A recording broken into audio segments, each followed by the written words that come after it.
as Mr. Cunanan, he's been one of our top 10 fugitives now for several weeks. This is the person that's wanted in the homicide of Mr. Versace. The search for the prime suspect in the Versace killing is now for Andrew Cunanan, who is wanted for a total of 5 murders. The FBI is describing it as an intense manhunt. Everybody's got to help us put this guy in jail. Cunanan should be considered extremely dangerous and armed at this time. He always wanted to be someone. He wanted to be famous. He wanted to have money. He wanted to have all the toys. I always remember looking at him and going, wow, how does he pull it off? You know, he's really got this energy about him. He did have a real role to him. He was a party fellow. He had this certain laugh about him that could be heard on the other side of the bar. Ha, ha, ha, ha, ha, ha, ha. He was a big teddy bear, always there with a hug and sweet and kind. I would have never in a million years dreamed that Andrew could hurt someone. Andrew Cunanan was a loser. He wanted to be a part of the society, but he wanted to cheat his way into it. I think while all this was going on, Andrew was wondering where he was going to place in the Serial Killer Hall of Fame.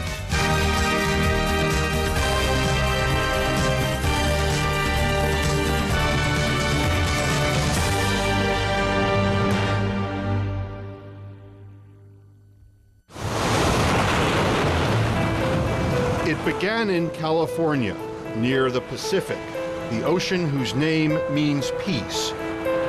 But the life of Andrew Cunanan was anything but peaceful. He spent his life trying to stay one step ahead of everyone else. In his dreams and in his lies, he was an heir to a fortune, or an aspiring actor, or a witty young man with an ex-wife and daughter. He lived behind stories and half-truths, yet to many friends, to know Andrew Cunanan was to love him. Andrew was outgoing, fun-loving, caring, boisterous, goofy, someone who loved life. He could have been anything. Good morning, FBI. But instead, Andrew Cunanan became one of the most notorious and hunted criminals in America. It would all come to a brutal end inside a Miami Beach houseboat, thousands of miles from where his life began in suburban San Diego, a place where every family worked to try to fulfill the American dream, a dream that Andrew Cunanan would twist into a nightmare. Summer 1969. The sun was setting on a troubled and violent decade. For a brief time, the world looked up in awe and wonder at the promise of a new age as Neil Armstrong took his first steps on the moon. It's one small step for man, one giant leap for mankind. But in San Diego, California, Modesto and Marianne Cunanan had their own reasons for remembering that extraordinary time. That was when they welcomed into the world their youngest child. The last of 4 children, he was born on August 31st in 1969 in Paradise Valley Hospital. The Cunanans, both Catholic, baptized their boy Andrew Philip, the names of 2 apostles. His father, Modesto, had come to the United States from the Philippines and was serving in the U.S. Navy. Andrew's mother, Marianne, had been a San Diego telephone operator. The Cunanans lived a routine life in a working-class suburb, National City. It is one of the poorest cities in America. But the Cunanans seemed determined to move up, to make a better life for their children, especially for Andrew. Modesto doted on the boy. Andrew's father paid an awful lot of attention to him, and I think cultivated in his son an interest in education and an interest in the finer things. My recollection is that they had a fairly modest existence, but I understood from his father that there was a drive to want more. In 1972, Modesto retired from the Navy and got a job as a stockbroker, while Marianne raised the children. She was deeply religious, and she had a powerful influence on Andrew. He read the Bible by age 7, became an altar boy, and for a time thought of becoming a priest. His mother was seen almost every day in church, and there was a solemn, almost church-like atmosphere in the Cunanan home as well. It was a very quiet place. It was almost tomb-like in many ways. And I think for Andrew it was a stifling environment. When Andrew was 9, his family moved to a better neighborhood, Bonita, and his world was transformed. Between Bonita and National City, the contrasts are just so obvious. Bonita, the majority of the people that lived in Bonita, very comfortable. Most people, everybody had a swimming pool and rode horses, went on vacations, had their jet skis, their snow skis. It did not take long for Andrew to see the stark difference between the world he left behind in National City and the world he embraced in Bonita. His tastes began to change. Andrew was over at my house, and he was complaining because there wasn't any Perrier. And at 13, soda water was like drinking Alka-Seltzer. You know, you just didn't want it. And he was complaining because there wasn't any. And I thought, 13 years old, complaining there wasn't any Perrier. To me, that was just really bizarre. Well, he would be the type of person that people back at that time, if they had penny loafers, would put pennies inside their penny loafers. But he'd be the type of person that put dimes. It was just like one up on everyone else, you know, just to make himself known. When he was a teenager, his parents moved again to Rancho Bernardo. The Cunanans had climbed one more rung up the economic ladder. But friends remember the Rancho Bernardo house for other reasons. It was basically, by and large, dirt out in the backyard. And Andrew used to point through vertical blinds at the back of his house to the backyard and tell me about his father doing target practice for the Filipino mafia. And I would just laugh him off. Modesto and Marianne managed to send their youngest son to one of the most exclusive private schools, the Bishop's School in La Jolla. The tuition, $9,000 a year. There, Andrew began to rub elbows with the sons and daughters of San Diego's elite. This, Andrew felt, was where he belonged. Andrew's the most status-conscious person I've ever met to this day. He always wanted to be someone. He wanted to be famous. He wanted to have money. He wanted to have all the toys. He always pretended to have more than he really did, or he wanted you to think he had more than he did.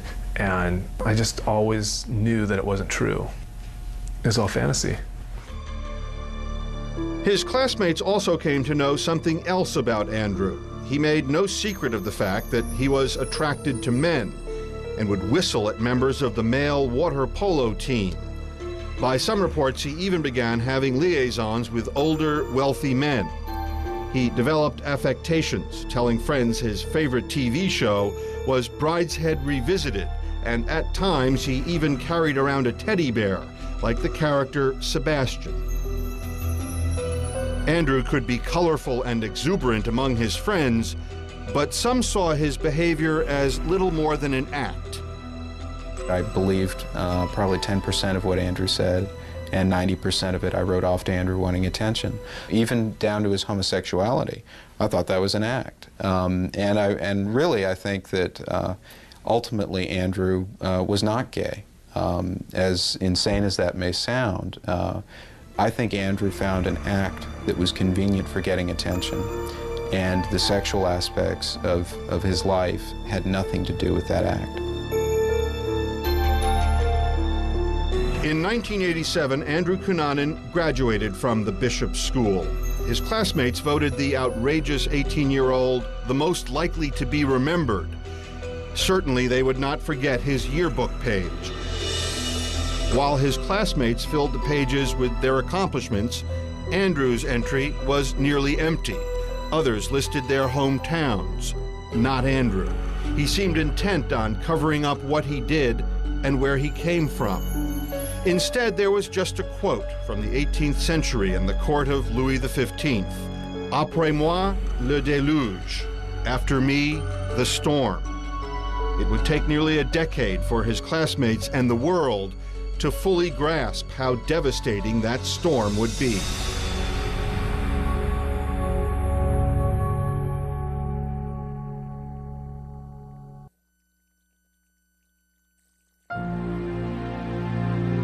By 1987, Andrew Cunanan had gone from the lower-class streets of National City to the comfortable avenues outside La Jolla.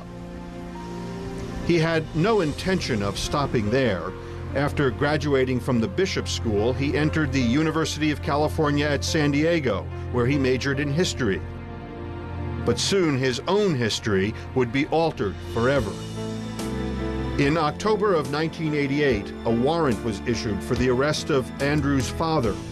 Modesto Cunanan was charged with embezzlement and became a fugitive. He fled the country and returned to the Philippines. Andrew's mother, Marianne, was forced to live on food stamps. Andrew's carefully cultivated life crumbled. Soon after, he dropped out of school. Andrew went to visit his father, but quickly returned to the United States, disgusted, he said, because his father was living in squalid conditions. With that, Andrew began to turn his back, once and for all, on the world in which he'd grown up.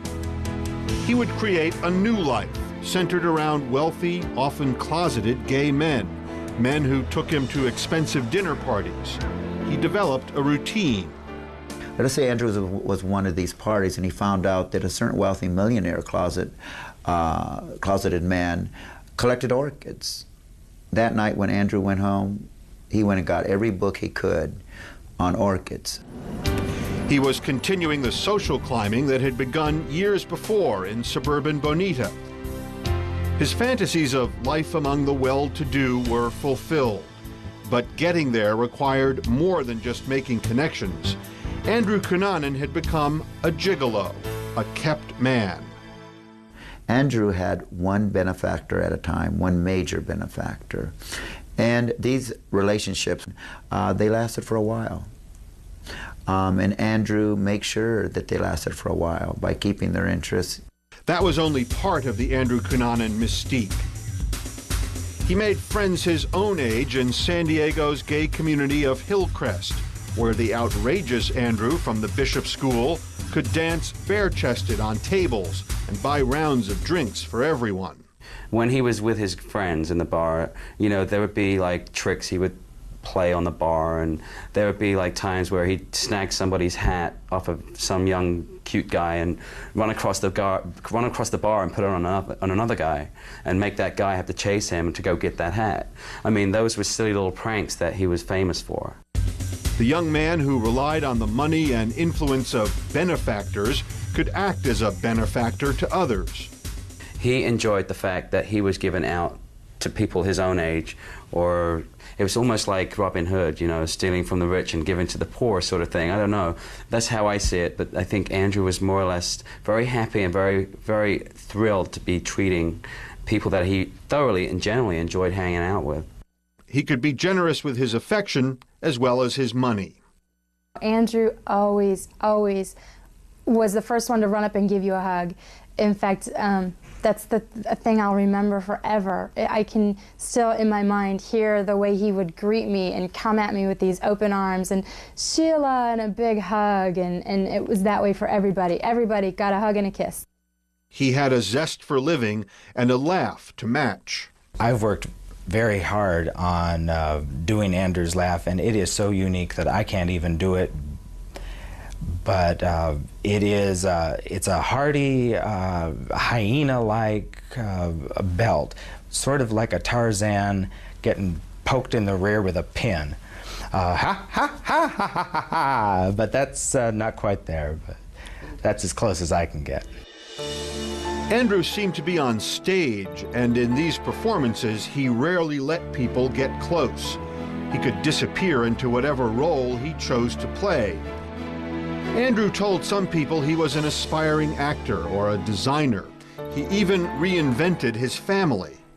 He spoke about his mother and how when he would have a problem or something he needed to speak with her about, on occasion as a youth, he would go to her, but she was so consumed by her society lady duties and the choreography of a fashion show that was upcoming that she shunned him, and he was excluded.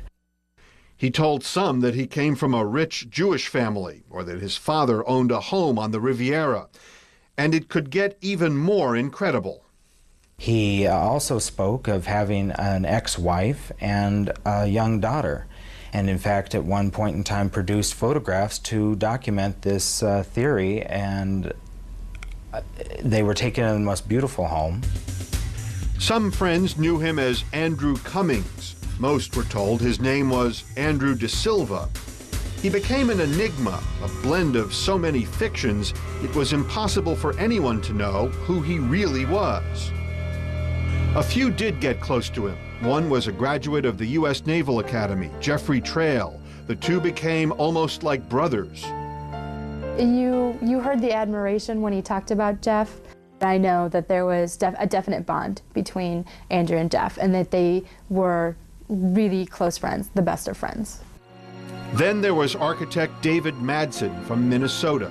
The two met while Madsen was visiting friends in San Francisco and soon became involved.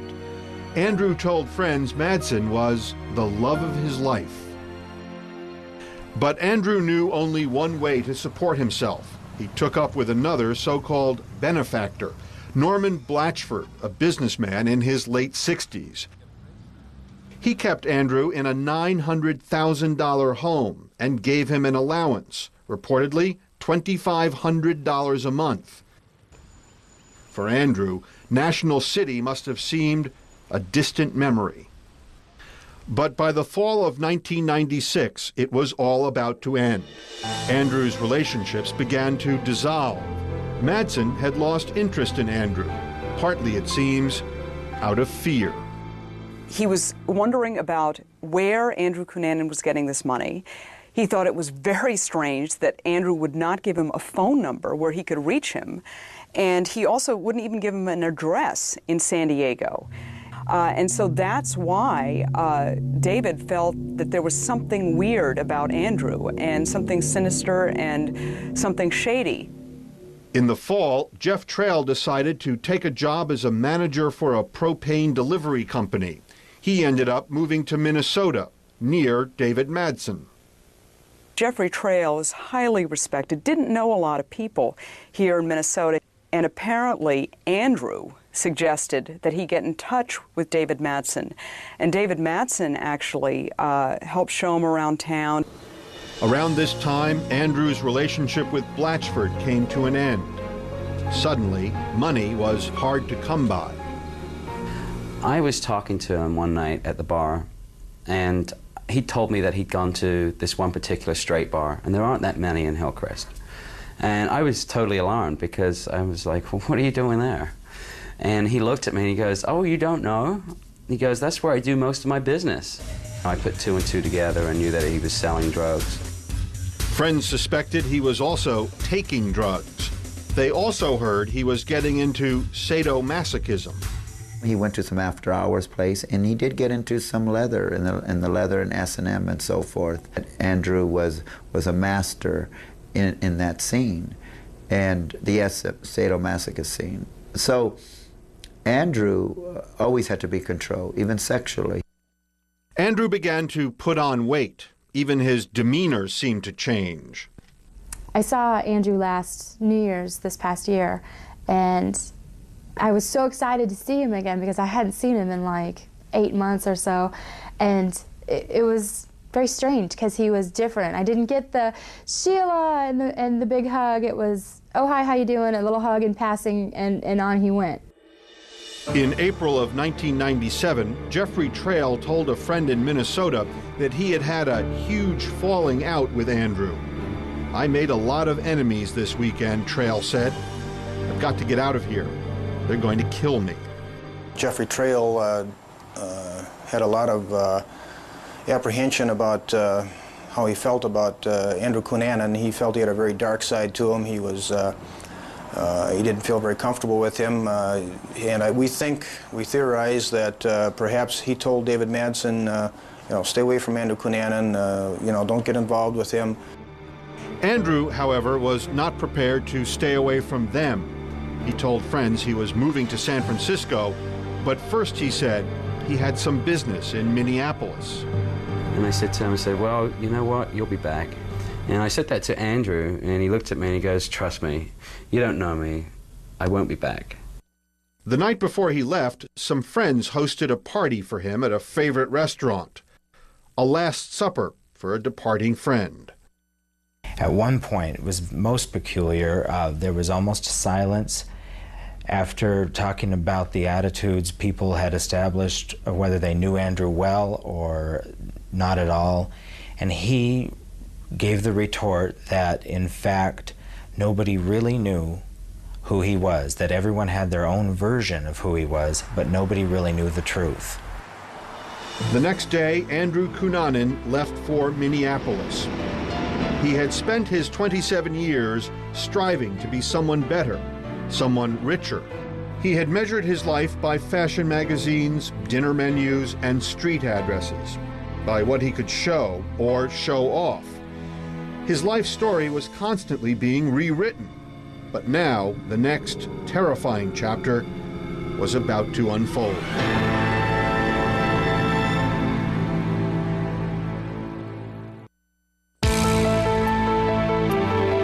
When Andrew Cunanan left San Diego for Minneapolis on April 25th, it seemed he wasn't trying to close a chapter of his life as much as attempting to reopen one. Minneapolis was the home of David Madsen, Andrew's former lover. And some of the friends who found out that Andrew was visiting that April weekend said, why are you letting him stay with you? Why are you seeing him? And David Madsen told them, well, Andrew's having a tough time. I just want to help him out. He's not going to stay with me the whole weekend. That night, Andrew and Madsen went out for dinner with some of David's friends from work, and they found Cunanan's behavior odd. This was not the exuberant Andrew of San Diego. I was harassing David for what he was wearing, got a look across the table from Andrew, and a very serious look, and he said, boy, you're really quite the bitch.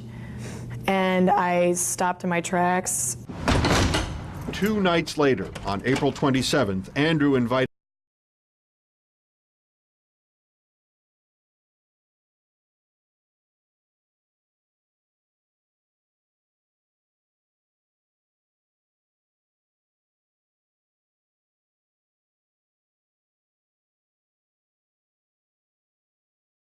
Neighbors say that they heard a lot of loud yelling. They heard thumping. One neighbor said that around this time he heard somebody say, "Get the F out." The next day, Andrew and Madsen were seen walking Madsen's dog as if nothing had happened the night before. But when Madsen failed to show up for work that day and the next, the friends who went out to dinner with him and Andrew began to worry. They go up to his door and they bang on the door. They both think that they hear whispering inside the apartment. And they're knocking on the door saying, "David, come out, what's going on?" But they think maybe something private is going on. A few hours later, Madsen's friends were still worried. They called the police. Inside Madsen's apartment, the police found the bludgeoned body of Jeffrey Trail, wrapped in a carpet. We believe he was struck several times with a hammer, a claw hammer, which happened to be lying nearby. He was struck numerous times in the head, causing a considerable amount of damage and injury to his skull. Cunanan and Madsen had vanished. But 4 days later, on May 3rd, 2 fishermen found David Madsen's body by East Rush Lake, 50 miles north of Minneapolis. Madsen had been shot in the head and the back with a .40 caliber pistol. Cunanan became the suspect in both murders, and as the news reached San Diego, Cunanan's friends who knew him there as Andrew De Silva were stunned. It was Andrew Cunanan's name, along with Andrew De Silva's picture, that threw us into emotional tailspin, and the layers of fabricated years of what we felt were his history here started to fall by the wayside, and the truth, the devastatingly disturbing truth, reared its ugly head. A number of David Madsen's friends believe that Jeffrey Trail was telling David some things about Andrew Cunanan and about Andrew Cunanan's life in San Diego that David Madsen did not know about. Suddenly, all of Cunanan's friends feared for their lives. Maybe he was going to go after all his friends, you know, and I think that drove the fear more than anything. If you can kill the two closest people to you, you can kill anybody. But Andrew Cunanan did not come after his friends in San Diego. Instead, he headed east, driving David Madsen's Jeep to Chicago. There, it appears he went to the Gold Coast townhouse of Chicago real estate tycoon Lee Miglin.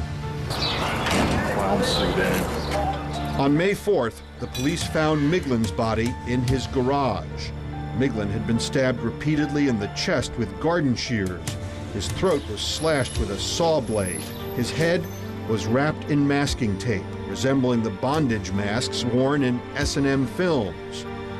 $2,000 was missing, along with several expensive suits and Miglin's 1994 Lexus. That night, the police discovered a red Jeep Cherokee around the corner from Miglin's townhouse. The car was identified as belonging to David Madsen. Andrew Cunanan was now the prime suspect in 3 murders. Police believe Lee Miglin was a stranger to Cunanan. And the question remained, why would Andrew Cunanan murder him? Did Cunanan kill Miglin for the money? Or did he kill Miglin because he had a grudge against him? Literally, because he detested so much what he couldn't have but found so attractive in the victim. The success, the celebrity, the wealth. Flowers continue to arrive. Friends and well-wishers continue to stop by the Miglin's Gold Coast townhouse, and the questions remain. The media across the country were now reporting on a trail of terror. The papers and the airwaves were filled with theories about his M.O. In a spree killer, as we have with Andrew Cunanan, the spree killer will select victims oftentimes in the beginning that he's knowledgeable with, has associated with, and from that point, his victims become anybody, any place, any time. Whatever might have driven Andrew Cunanan, whether it was revenge, an insatiable need for recognition, or both, the rampage of terror was far from over. As Cunanan wound his way east, the storm continued.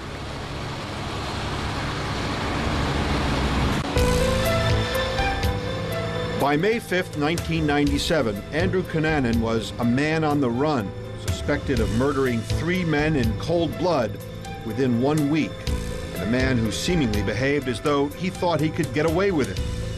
Instead of hiding in some secluded, out-of-the-way place, Cunanan headed to New York City, only 1 day after the murder of Chicago millionaire Lee Miglin.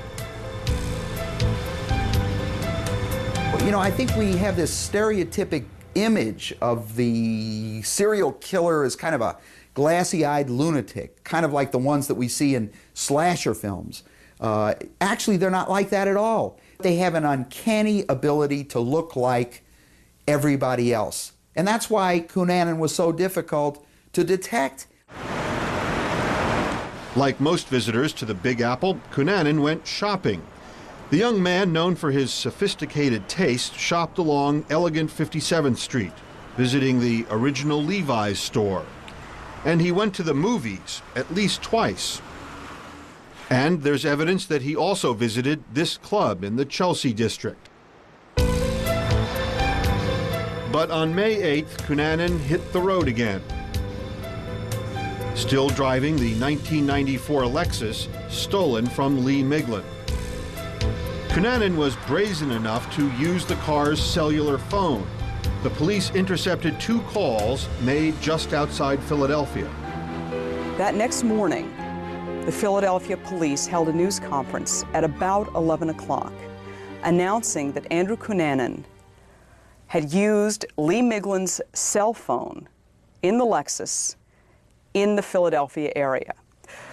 Obviously, Cunanan was listening to his radio, heard it, and said, "I've got to get rid of this car." Not long after, Cunanan abandoned the Lexus at a cemetery in southern New Jersey. According to authorities, Cunanan shot and killed William Reese, the caretaker of the cemetery, then drove off in Reese's pickup truck. The death toll had now grown to 4 victims, and with the body count mounting, Andrew Cunanan's infamy reached a new level. The FBI placed him on its 10 most wanted list. And the television program America's Most Wanted spread the word. Look carefully at this picture. It's the most recent photograph of Andrew Cunanan, who police believe is responsible for a 2-week killing spree that's claimed 4 innocent lives. Experts don't believe the killing is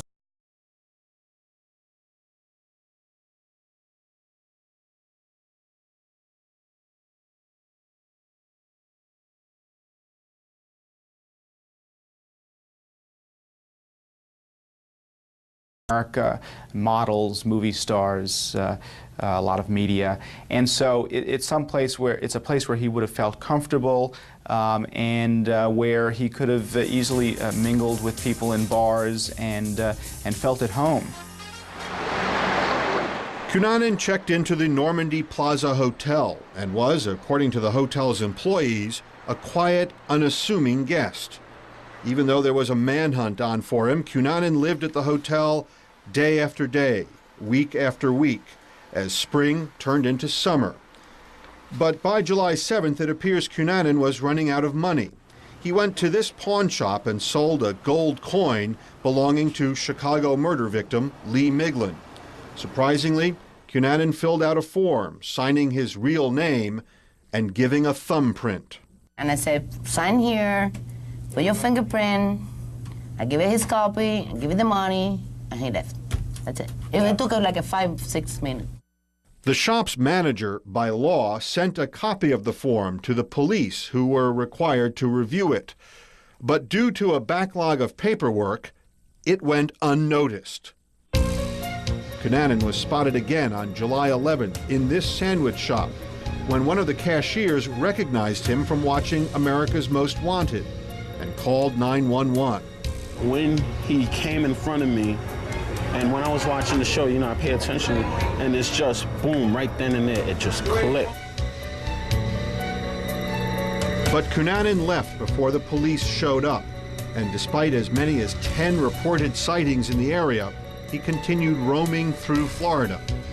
And it's believed he spent time monitoring one of Miami's most prominent residents, a man considered responsible for the funky world of South Beach and the trendy, sophisticated lifestyle Andrew Cunanan aspired to. Fashion designer Johnny Versace. I think the investigation will show out that he had reasons to contact Versace, possibly for money, possibly for shelter, possibly to be aided in getting out of the country. On the morning of July 15th, Versace took his usual morning stroll to the News Cafe and bought magazines and coffee. On his return to his villa, just as he put his keys into the front gate, someone walked up from behind and shot him twice in the head. Yes, the man's been shot. Please, immediately, please. Okay, hold on. How did he get shot, sir? I don't know. He's walking in front of his home. It's Johnny Versace. I saw Gianni Versace laying face down on his steps with his head blown off, with his face shot off. Looked like execution style, shot in the head, right on his steps where that blood is. As the gunman fled, several people, including Versace's longtime companion, Antonio D'Amico, chased after him, but they were frightened away when he waved a gun at them. At Miami's Jackson Memorial Hospital, Johnny Versace was pronounced dead. And with the news, there was an outpouring of grief.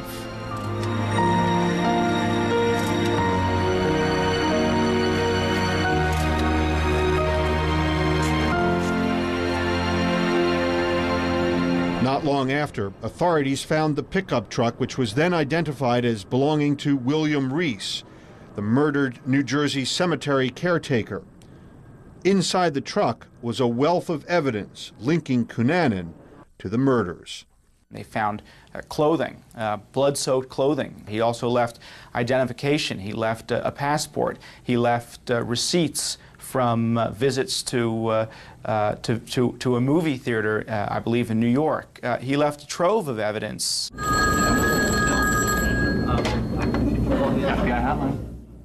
With this evidence in hand, the FBI and the Miami Beach police believed they had their prime suspect in the murder of Johnny Versace. Miami Beach police investigators, in cooperation with agents of the Federal Bureau of Investigation and the Florida Department of Law Enforcement, are currently looking for Andrew Philip Cunanan as a suspect in the murder of Gianni Versace. Cunanan should be considered extremely dangerous and armed at this time. Andrew Cunanan was about to become the most hunted man in America, a man suspected of brutal exploits that would put him in the deranged company of Charles Manson, Jeffrey Dahmer, and Ted Bundy. And when he joined that select group, Andrew Cunanan finally achieved the level of notoriety for which he had been striving his entire life.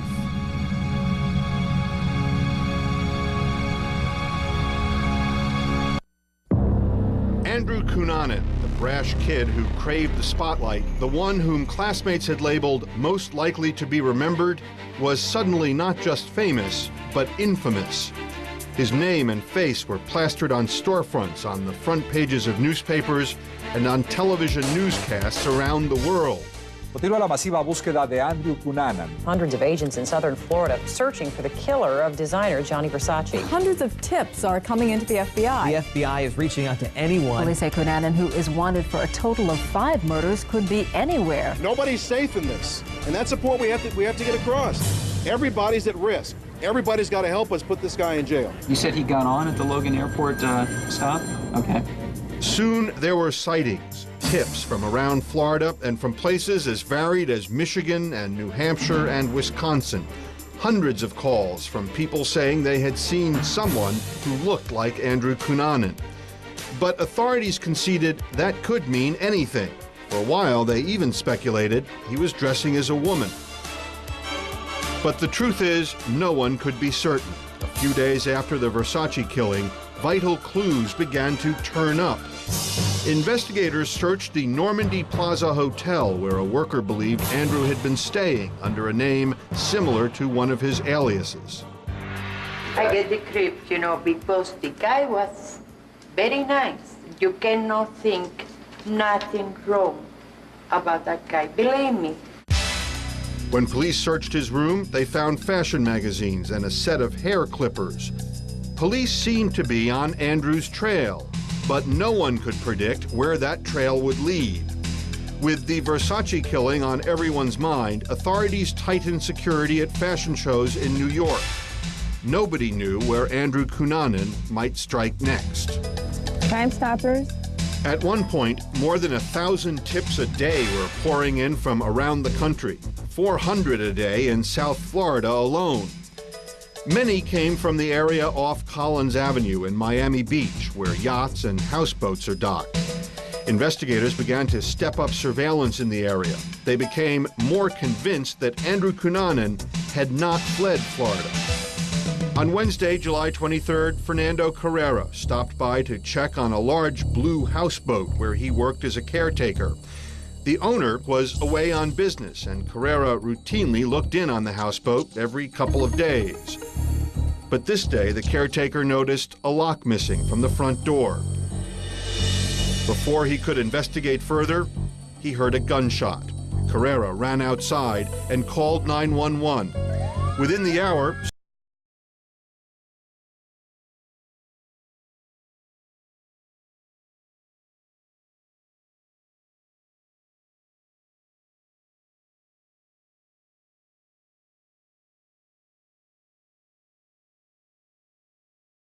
and reported on the speculation that the stranger in the houseboat just might be Andrew Cunanan. Everybody involved in the search for Andrew Cunanan are at this scene and firmly believe this must be him, or they would be elsewhere right now. Soon, authorities shut off electricity in the area. For 4 hours, police waited and watched. Finally, they fired tear gas into the boat. Here we go, guys, here we go. Through the clouds of smoke, they searched. Upstairs, in the master bedroom, they found a man wearing only boxer shorts, lying face up on the bed. On his stomach, a .40 caliber gun. The man had what looked like a week's growth of beard. He had shot himself in the mouth. After several hours, authorities matched the fingerprints on the body to those from the pawn shop. It was Andrew Cunanan. All across the nation, our citizens can stand down and breathe a sigh of relief. The reign of terror brought upon us by Andrew Cunanan is over. And so it ended, a life that had begun amid the working-class immigrants of National City that had sought glitter and money and good times in the bars and mansions of San Diego, that had cultivated fine clothes and fascinating friendships. That life ended in a Miami Beach houseboat, half naked, hungry, and alone. We built Cunanan up in the media somewhat as this sort of cool character who was, calmly eluding this massive dragnet. But you have to imagine that Cunanan must have felt a lot of fear. The long climb ended with a terrifying and bloody fall. Police believe Andrew Cunanan left behind 5 victims, 6 grieving families, including his own, and many unanswered questions. In learning about Andrew Cunanan, the one thing that kept coming to the surface is this flamboyant, egotistical individual who continued to spend a lot of money and, in this case, forgot to leave the ultimate tip, that being why he did what he did. The sensationalism hasn't died down yet, but once it does, he's just another common criminal. That's all he is. He's nothing special. He's just a common thug. I think his friends will remember him as the fun-loving guy that he was. Somebody who loved life and always had a good time and always had a smile and always had time for a friend. He wanted a legacy of, here are my accomplishments, respect me, love me, be affectionate towards me. And instead, we're all left puzzled. What motivated you, Andrew? Why did you do what you did? The man who made his life a series of stories and secrets may have taken the greatest secret with him, the secret of why.